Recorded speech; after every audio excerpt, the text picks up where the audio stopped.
সিলেট মহানগর আওয়ামী লীগের সাধারণ সম্পাদক কথিত অধ্যাপক জাকির হোসেন সাহেব নিজের স্বার্থ হাসিল করতে তৃণমূলের ত্যাগী নেতাকর্মীদের কোনো মূল্যায়ন না করে তার আত্মীয় স্বজন ও শুভাকাঙ্ক্ষীদের নিয়ে বিভিন্ন ওয়ার্ডে পকেট কমিটি গঠনে মরিয়া হয়ে উঠেছে।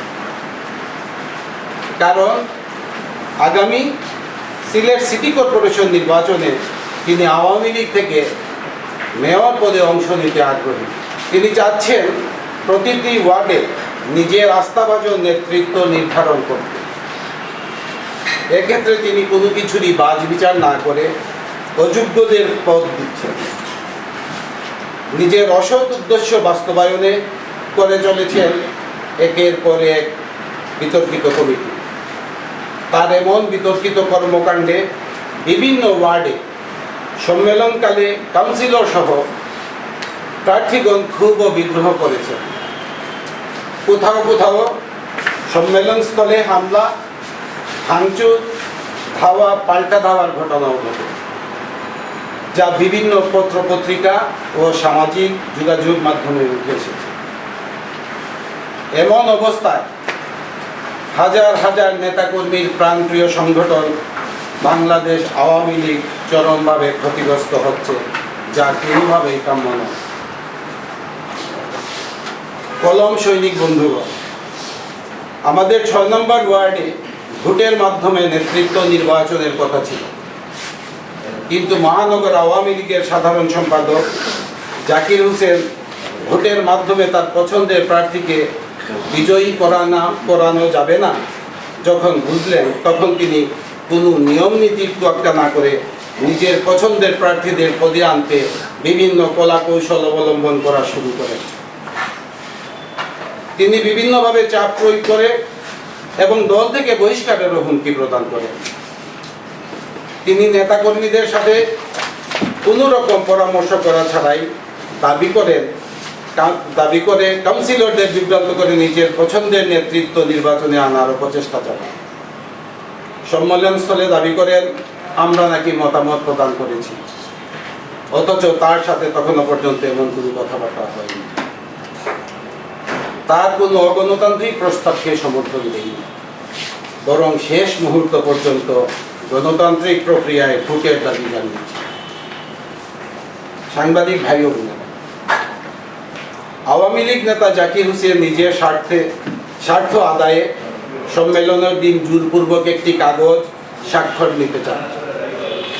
তিনি বলেন স্বাক্ষর না করলে বহিষ্কার করে দিয়ে হাতে লেম ধরিয়ে দেওয়া হবে। এমন হুমকিসূচক আচরণে আমি সহ কয়েকজন ভীত হয়ে স্বাক্ষর করতে বাধ্য হই। তবে সভাপতি পদে অন্য প্রার্থী আবুল বসর হোসেন এবং সাধারণ সম্পাদক পদে প্রার্থী শেখ আব্দুর রহিম খোকন এবং নাজমুল হোসেন স্বাক্ষর না নিয়ে তার নিজের পছন্দের ব্যক্তিদের সভাপতি ও সাধারণ সম্পাদক পদের নাম ঘোষণা করেন। কিন্তু আমরা তৃণমূলের নেতাকর্মীরা বারবার ভোটের মাধ্যমে নেতৃত্বে নির্বাচনের দাবি জানালেও তিনি আমাদের মতামতকে বিন্দুমাত্র মূল্যায়ন করেননি। তাই ৬ নম্বর ওয়ার্ড তৃণমূলের নেতাকর্মীরা, কেন্দ্রীয় নেতৃবৃন্দ ও সিলেট মহানগর আওয়ামী লীগের সভাপতি সহ সকল নেতৃবৃন্দের কাছে বিনীতভাবে অনুরোধ ও জোরালো দাবি রাখছি, জাকির হোসেনের পকেট কমিটি অনতিবিলম্বে বাতিল করে কাউন্সিলের মাধ্যমে নতুন কমিটি প্রদান করা হোক। আমরা প্রতিটি নেতাকর্মী চাই নগরীর ৬ নম্বর ওয়ার্ড সহ প্রতিটি ওয়ার্ডেই গণতান্ত্রিক প্রক্রিয়ায় প্রকাশ্যে কাউন্সিলরদের মাধ্যমে নির্বাচন করা হোক শীর্ষ নেতৃত্ব। প্রিয় কলম যোদ্ধা ভাই ও বোন, ৬ নম্বর ওয়ার্ড আওয়ামী লীগের যে বিতর্কিত কমিটি জাকির হোসেন সাহেব দিয়েছেন, এটি একটি দন্তহীন অথর্ব কমিটি। সভাপতি পদে যার নাম বলেছেন তিনি আওয়ামী লীগ করেন বটে, তবে বয়সের ভারে উজ্জ্বল এবং দলের দুর্দিনে দলীয় কোনো অনুষ্ঠানেই তাকে দেখা যায়নি।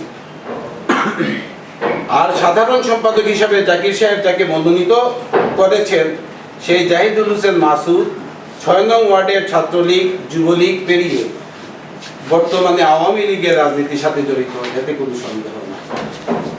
তবে তিনি সম্পর্কে জনাব জাকির হোসেন সাহেবের ভাগিনা